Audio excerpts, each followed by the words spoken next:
Welcome to the KayaCast, the podcast for cannabis businesses looking to launch, grow, and scale their operations. Each week, we bring you interviews with industry experts and successful retailers, plus practical tips and strategies to help you succeed in the fast-growing cannabis industry.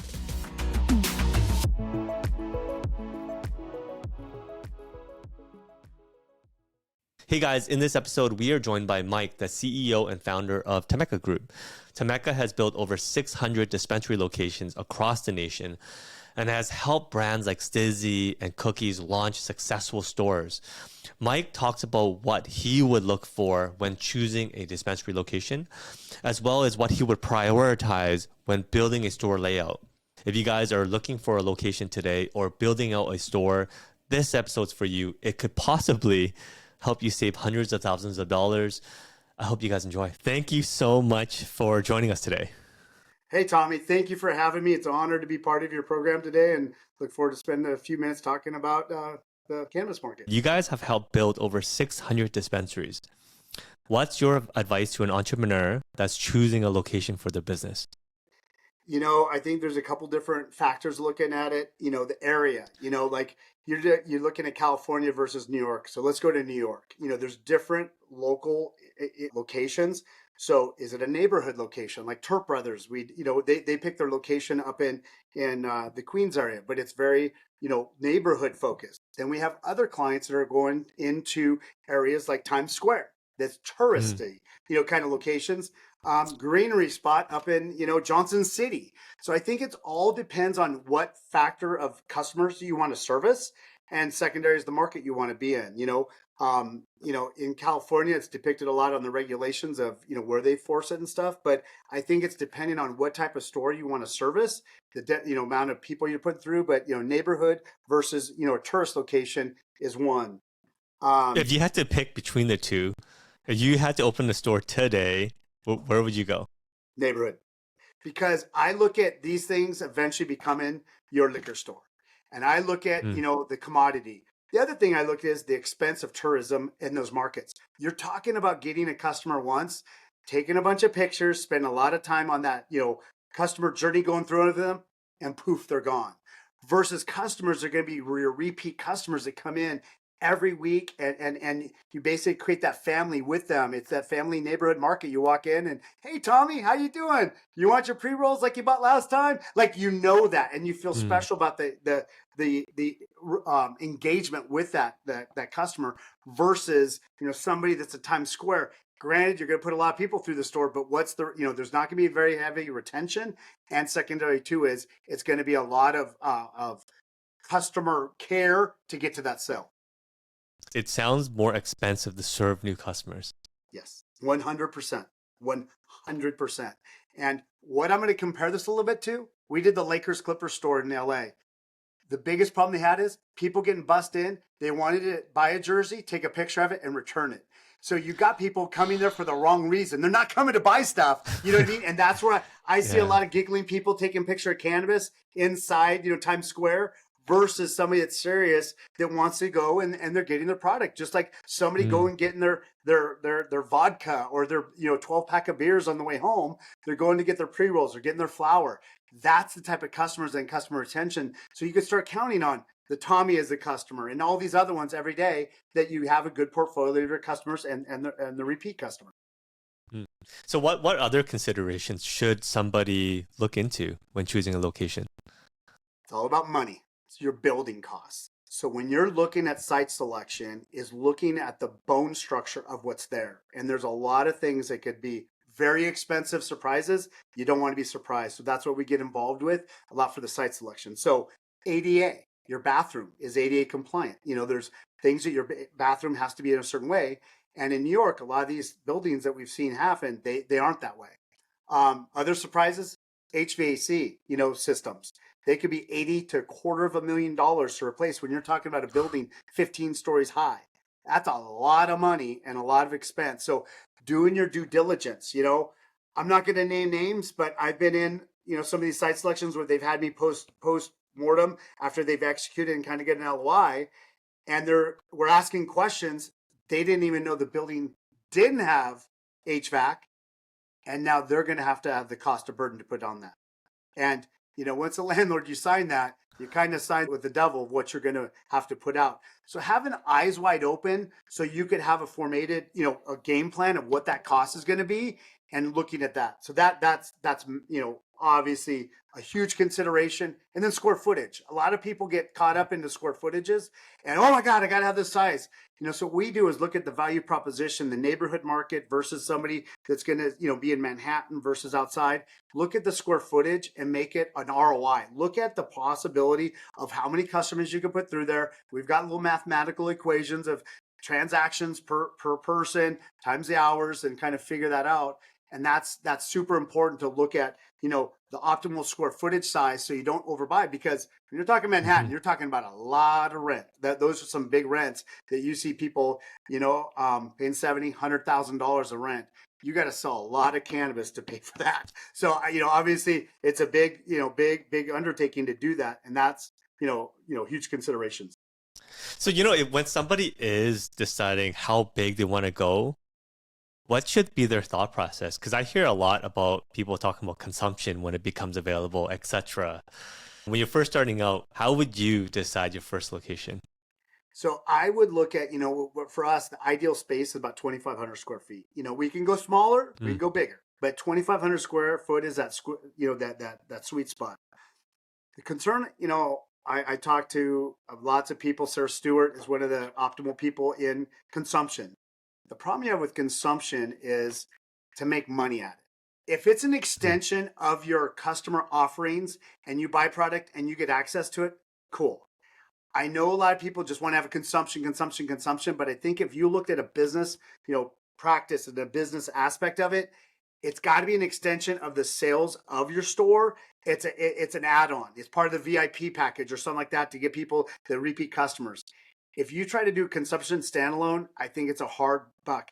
I think in time, it's going to eventually become the bar. The problem is you can't drink alcohol, you can't do this stuff, so there's conflicts. And until drinks come, a little more formidable, I think that's the other thing that too is, having a drink that you could go and talk. You could have a beer, I could have a THC-derived drink, and we could talk. I think once again, in time, I think it's going to become a very popular aspect of it. But I think right now there's just some challenging times in new emerging markets, what the product offering is to make a consumption lounge work. Now, if you're just talking about, having somebody be able to smoke flower and do these things, what Sarah kind of shared with me too is you talk about the health. Talk about cleaning conditions, setting up those correct prerogatives to do there. And there's a lot of expense to it that people don't think about. They just think about the offering, not the background of costs and what that looks like. Yeah. It seems to me that first to market in terms of consumption is probably not the best strategy. No. I would definitely put that post-mortem.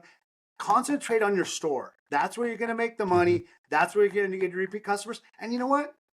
Engage with their customers and see if they'd use it. Like, don't get ahead of it. Kind of work through it and say, guys, if I had a consumption next door, across the street or upstairs or downstairs, would you use it? What do you think about it? Get the ROI. Figure out the business plan by talking with your customers. I think that's the best value proposition, because you don't want to assume anything and then you build out this build out and then you built it wrong. And then secondary too, it's not warranted. People don't want it because you need to get that input. So to me, set up, concentrate on your business practice of the retail store, and then plan on doing the consumption post-mortem after the opening and you're getting money in and you can figure it out. What's the correct value proposition for your for your clients coming in? You mentioned neighborhood versus tourist. Does the square foot matter when you're deciding between the two areas? Obviously, if you're in tourism and you're 42nd Street, somewhere around there, you got to push 3 people through. So we've got some stores around there they're smaller, but it's technology. It's kind of the turnaround in doing it. So you can make the smaller store work. It's just having a very well laid out, functioning store that you got, kiosks, you got the different, technologies in there. You've got well-trained people to throughput the customer experience as fast as you can and get that done. Is there anything else that you would factor in when choosing a location? Obviously rent, square footage, the surrounding neighborhood you could feed off of. I was in Chicago 2 weeks ago talking to a guy, and he's, talking about this location, and I go around, it's like, yeah, it's good for, when the games are at the United Center, but day to day, it's not a neighborhood space. So to me, Mm, it's a tactful when the Bulls are playing or the Blackhawks are playing, but that's it. So you got to build your ROI and your business practice on seasonal yeah. or aspects like that. That those are just the considerations you got to look at, because you can't think that people are going to be coming here during the daytime, during off season to come here. So you got to be, it's kind of like being that seasonal Christmas tree person or Christmas, but it's going to be seasonal. So you got to take the ROI, the business practices to fulfill those numbers to make it successful and profitable. Yeah, and some places it's just so expensive to have delivery too. Yeah. That No, absolutely. And delivery is a whole other mess, because, 280 not being able to write off stuff, Cross Store just closed up. They're the biggest one in California. It's a challenging space when you figure you can't write Mhm. off vehicles. You can't, because they're plant touching. It's 280 effective, man. What's your big expensive vehicles and express and maintenance and write off, and you can't do that. I mean, that's a tough pill. I mean, hopefully if they reschedule, deschedule, whatever they're going to do, that could help. That would be a massive win for delivery. I mean, it's that one hurts. So you picked out the location. What is the thought process that someone should have when building out their store and their store layout? So what we do is, obviously doing 600 stores, we've got a lot of experience. So what we do, we're not going to say that either one of our clients is perfect, but what we do is walk them through, like, here's a cookie store, here's a STIIIZY store, here's an Ash Society store. We walk them through the different variations of how they do it.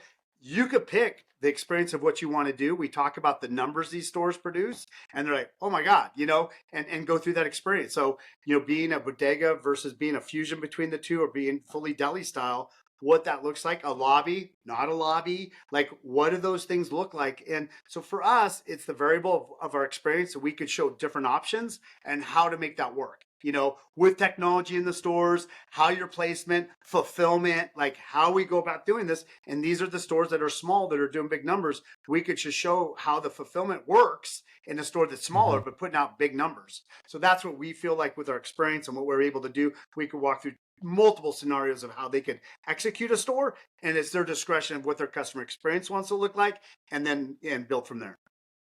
When I'm building my store, is there what should be my consideration when thinking about treating new customers and repeat customers?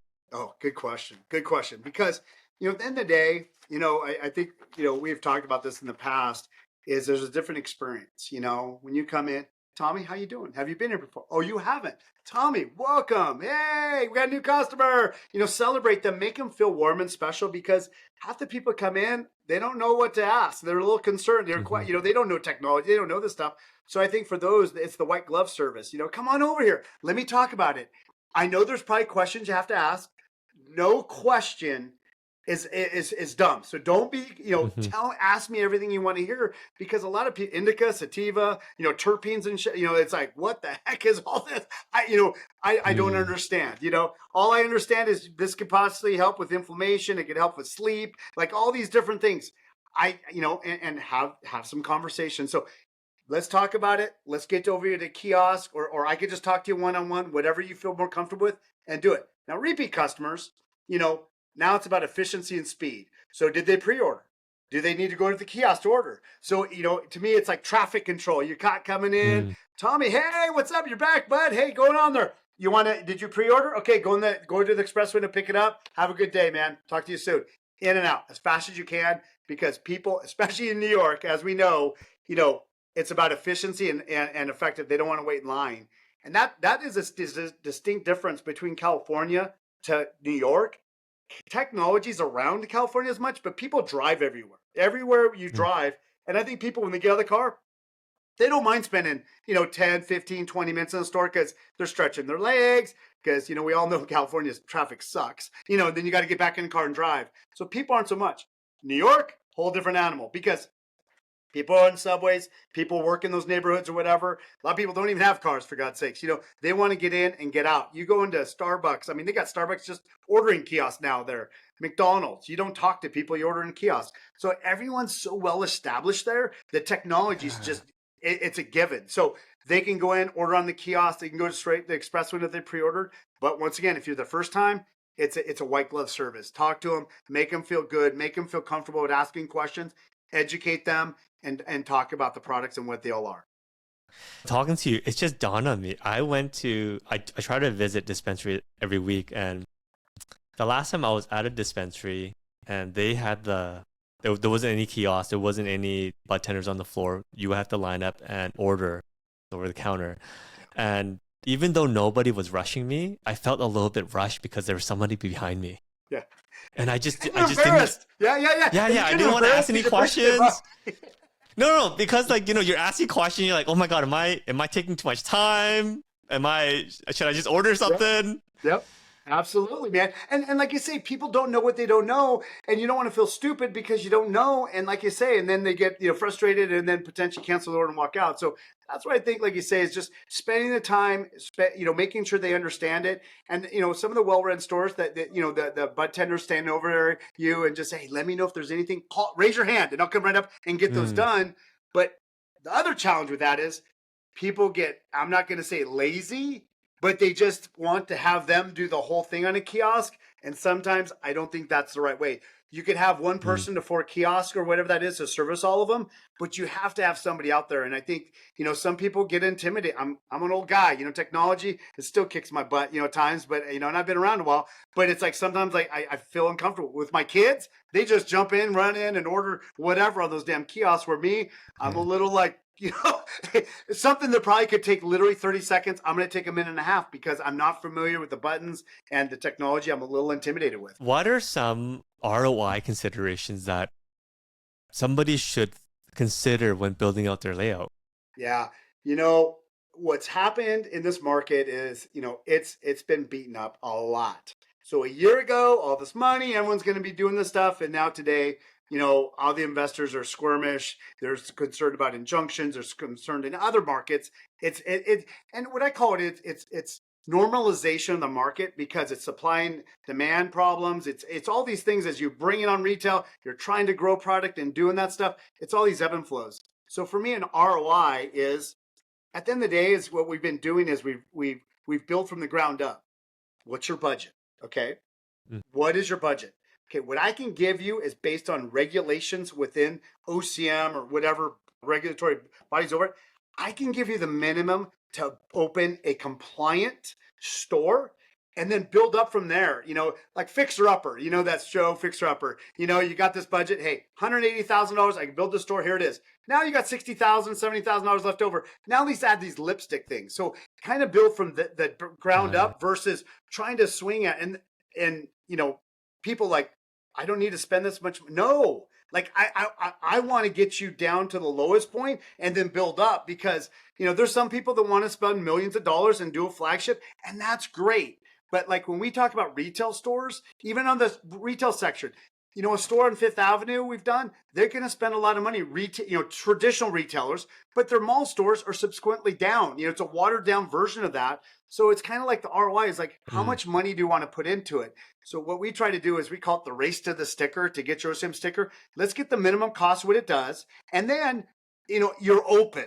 Then we could add some lipstick, or if you want to add a few lipsticks and your budget's, a little more than that base budget to get in, then we could have conversations. But I would rather do it that way than spending all the money and then you're trying to, build the business to do there. Is kind of puts a little pressure off. And that's the other thing is I tell people, the ROI is the rent.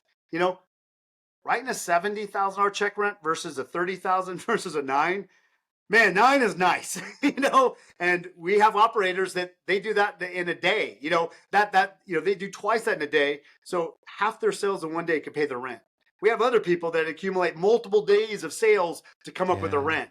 That's stress, and in this market, I think as time goes by and there's more and more stores, we always got prepared for the long game. When you talk about retailers in the past, like when we used to do, tons of retail, when retail was good, $1 to $2 million store was okay. $2 to $5 million was a good store.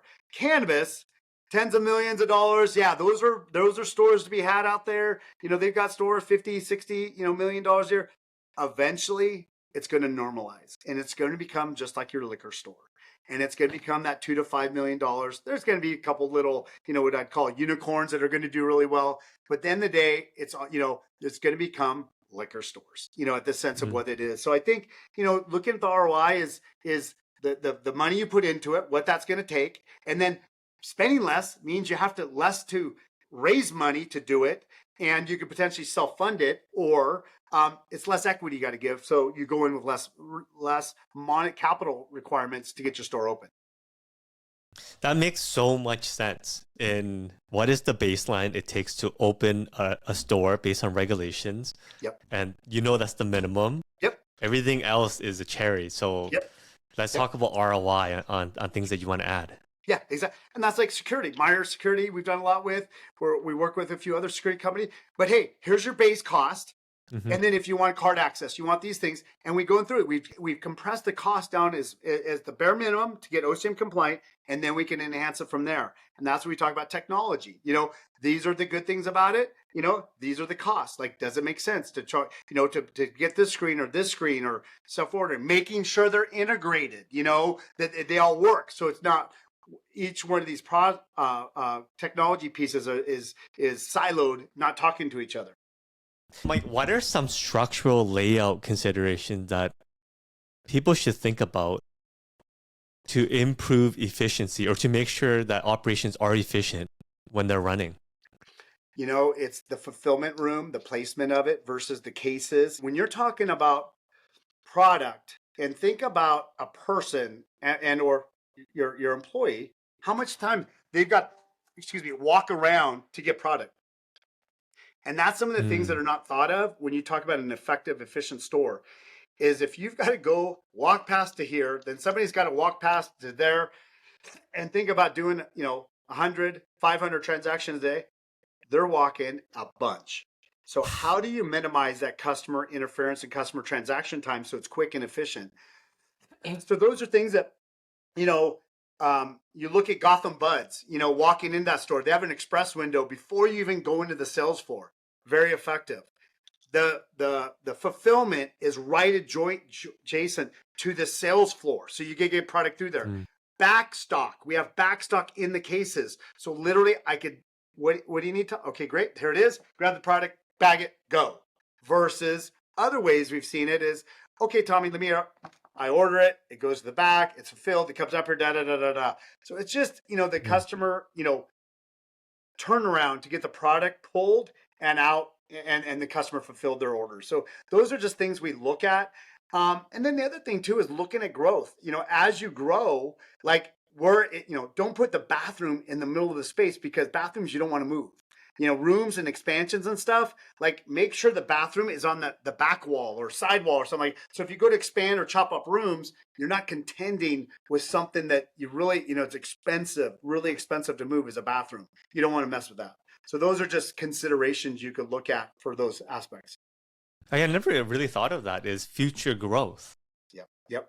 So a lot of times what we do is, somebody not sure of, we push the front wall up a little bit. Like if they've got a bigger space, like don't use it all. Like let's have that. We can always pull the room back, and we develop it for that. So it looks nice, because what you don't want to do is build a store, what I kind of look as like a temp store you see at Christmas or a Halloween store that looks just temporary because it's so big and they're trying to just fill crap in.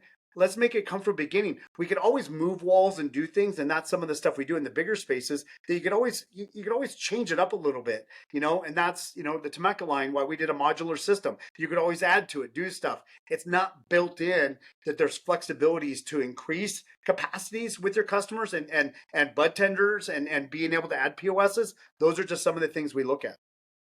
I'm glad that you mentioned the Temeka line. Yeah. And I want to talk a little bit about shelving.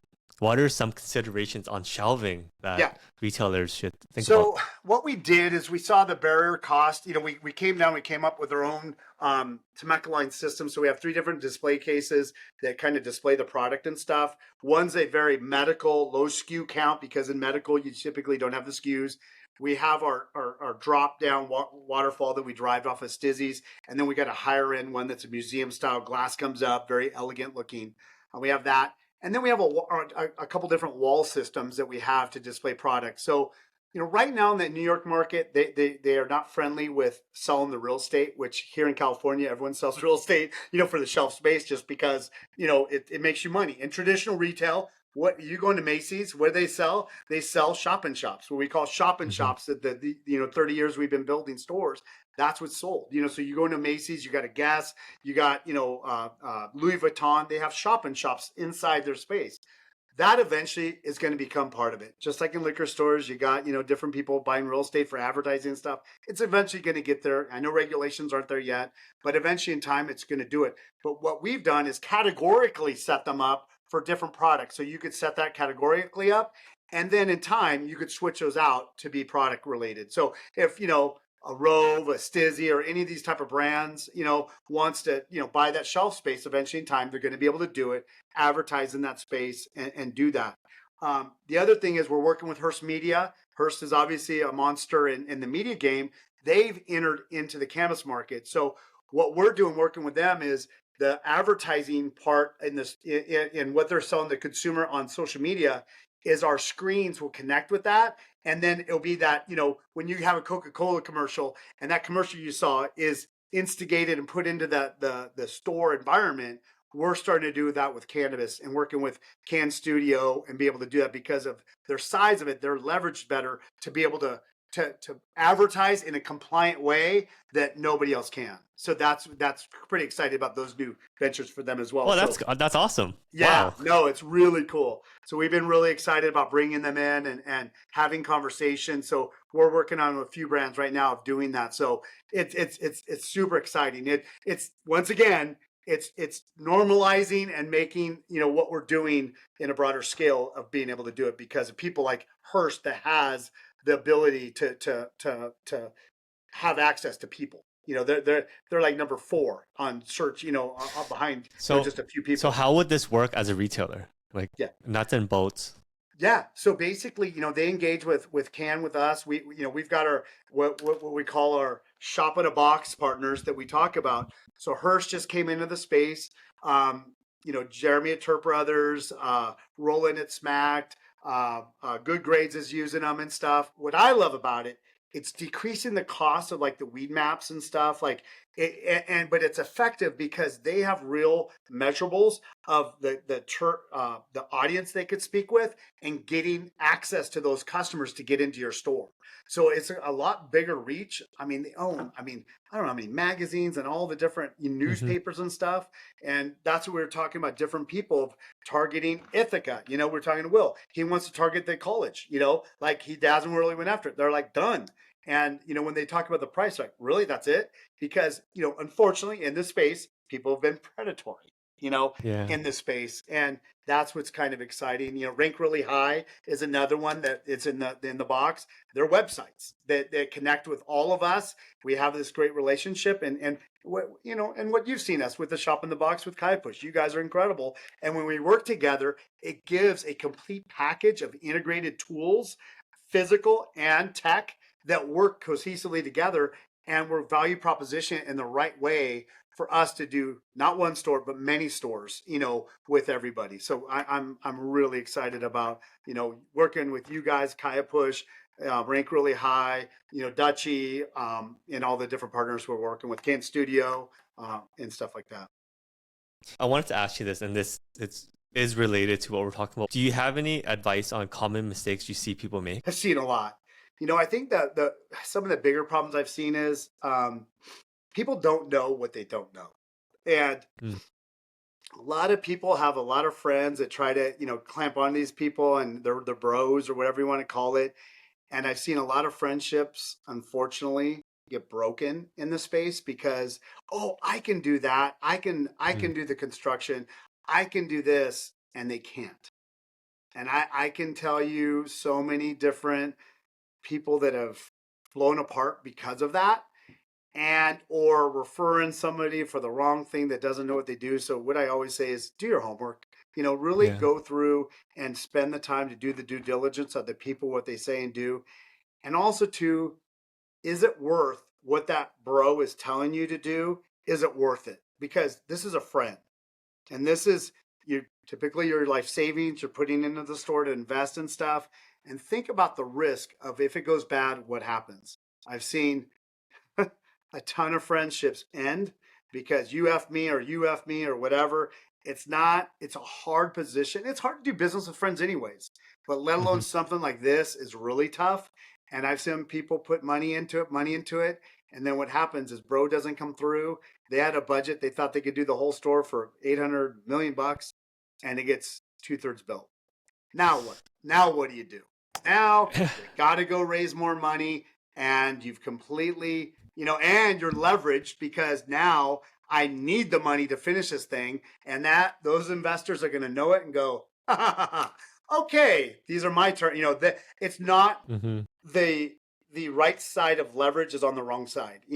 Those investors have all the leverage. Unfortunately, right now with everything they do, but if you do it right and you do things and you just got to set yourself up. But I think for me is bringing the right people to do it and do your diligence. I had another one that brought a floor plan in, and they didn't. They had more waste rooms than they did for stock. Like, what are you? Like, what is going on here? Like, I don't understand. But they paid this guy that said he knew what he's doing, and that's where it's just a bummer when people take advantage of people, and maybe they think they know what they're doing, but I looked at it and went, what the heck is this? It's a horror story for me when and we talked about this earlier in terms of the most successful people and businesses in history have one thing in common, and they're the ones that have made the most mistakes. But the name of the game is you cannot make a mistake so big that it takes you out of the game. Yep. And choosing a location and your build out is the most expensive thing you can do as a retailer. Exactly. And if you do that wrong, that's a mistake that you can't afford. Yep. And you go to the wrong location, too much expenses, you got to raise money, you don't have enough money. And then next thing you know, your whole vision of having the store and owning it is given away, and you've lost it. And more than likely, they're going to take over because they're predatory. It's just sad. And I totally agree. You're going to make mistakes, but, learn by them and go from it. But setting that business plan from day one of what you want to do and how you want to do it, at those numbers. We work with CPAs all the time doing, projections and stuff. Really know the business, understand what that is. 280E, all these different things of write-offs and stuff. Sometimes I still talk to people like, you can't do that? I didn't know that. And it's just, being smart, doing your due diligence and having your all eyes all wide open versus banging down the door and thinking you're going to just muscle through this because something is going to kick your butt. Mike, anything else that we haven't covered from the location selection to the build out that you think is important for us to talk about? I guess the other thing that I would say is that's challenging in New York, and this is, once again, the normalization is SKUs and stuff. That's something that, I forgot to bring on the shelving space is, in a new market, like that's where I look at some of these stores and they got a ton of SKUs. It's because you don't know what brands, which brands are going to be good and which ones are, and it's sad to say that, but that's a challenge right now. So I think when you look at SKUs, I think there's a lot of SKUs on the shelving. As I've talked to some of the clients of ours, I mean, there's some that have 400. When you talk about a more mature market, I know like when we talk to the head merchandising at Cookies, it's 80 to 100. So I think, unfortunately that's just a beast you're going to have to contend with because there's not, as new ones are coming on, you can't get rid of this. You're trying to figure out what your consumer, your customers are going to like. So unfortunately, it's kind of going through that. But I think in time, it'll solidify and you're going to have your 10, 20 or whatever brands you're going to have. And that's your solid foundation of your business. But that is one thing that's kind of messy in new markets. And it's not just New York, all of them are like that because as brands come on. How can somebody prepare for that? You're in a new market today. You can't. Obviously, being aware of it and having conversations and really paying attention to what's selling, what's not selling, because that's a differentiator too, of making sure you have the product in your store that's good. Like in California, STIIIZY, was number one, so everyone has to have STIIIZY, so that was a big thing that, you're going to bring in customers just for that. And then you're hopefully going to bring in some other, other brands could sell as well. But having your base, knowing that this is the number one seller in the state, making sure you have that staple and then build upon that. What about from a shelving perspective? Does Is there a shelving consideration in a emerging market versus mature market? Yeah, the problem is shelving. You only have so much limited space. A lot of times, I'm gonna talk to Jeremy. You go in the store, holy crap, there's stuff everywhere. Because he's brought everything in, which it's the right thing to do to figure out his customers and support the customers. But what I've told him in time, eventually that'll slowly slow down. In California, it's a little more, in the case or in the shelf space. It's resonated with a STIIIZY, a Rove, a Raw Garden, all the different brands, that are there. They have their own shelf space and kind of have that. New York, because of the, you can't pay for the shelf space and stuff. It doesn't do that right now. I think in time that's going to change, but we'll see what happens. I'm not a regulator, knows what's going to go on, but I think right now is figuring that up and keeping track of product and their sales and what are those best sellers.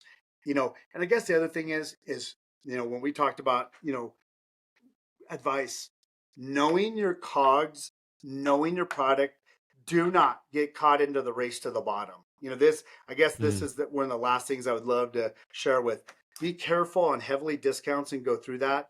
Try to get more of the customer service. They come in. So price is important, but it's secondary. They feel special because of the customer experience. I think that's super valuable because what I've seen, in the wholesale chain here in retail stores, people really don't know their true COG. And then what ends up happening in expenses, they discount to a place they're unprofitable. They're not making money. And unfortunately, they don't know. And that's, kind of sad and unfortunate, but it's so, this is not an easy space when you're talking about not being able to write off stuff and keeping track of a traditional business. So that's, I guess, what I would say too is know your COGS, know your business plan, have a good CPA or a good person that's doing your finances to fully understand what that looks like. I was at 1871 2 weeks ago, and one of the CPAs, she's a full vertical there, and this is CPA. She goes, I got in the space. I'm like, 280E, what the heck is this? She had no idea. And she's a CPA that's been around for 30 years doing CPA work. And she's like, what? Yeah. I had no idea. And that's the challenge. People don't understand. You can't write off your expenses and what the complications are from that. And, that's what we talked about earlier is the excitement of hopefully getting rescheduled, descheduled, whatever you're going to call it. That'll be a huge bump in this space. I really excited for that and having these, acting as a regular business to be able to write off your expenses. That's huge. Oh my God. We're going to Sizzler when that happens. Yes. Yes, we are. No, we'll it's amazing. I heard a stat every 2 weeks ago, every MSO becomes profitable. You think about what a monumental shift that is from not making money to making money. Curaleaf was like a $200 million switch. It's one of the experts there from one of the tax planning, but $200 million swing. Like that is huge. So that's the shot in the arm that this space needs. Cannabis needs some pickup to be able to do that. And I really think this is the little win that we need right now to start creating a little better momentum on the side of the cannabis companies versus the investors and people on the outside of the circle. I wanna thank you so much for joining us today. You dropped a lot of knowledge. How can our listeners find you? Tommy, first and foremost, thank you so much to have you on here. Value the partnership that Temeka Green Space is done with you. We love you guys as partners. You guys are really good, and if anyone's considering, use these guys. These guys are amazing. You could go at Temeka Group.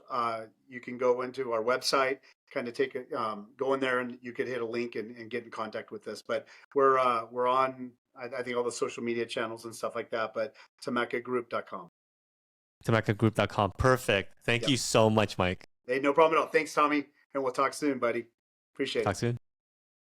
Hey, everyone. Thank you for listening to this episode.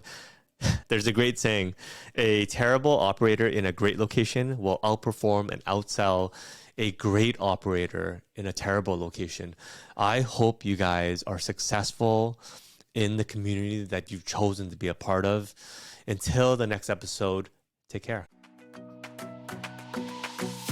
Thanks for listening to the KayaCast podcast. We hope you enjoyed the show.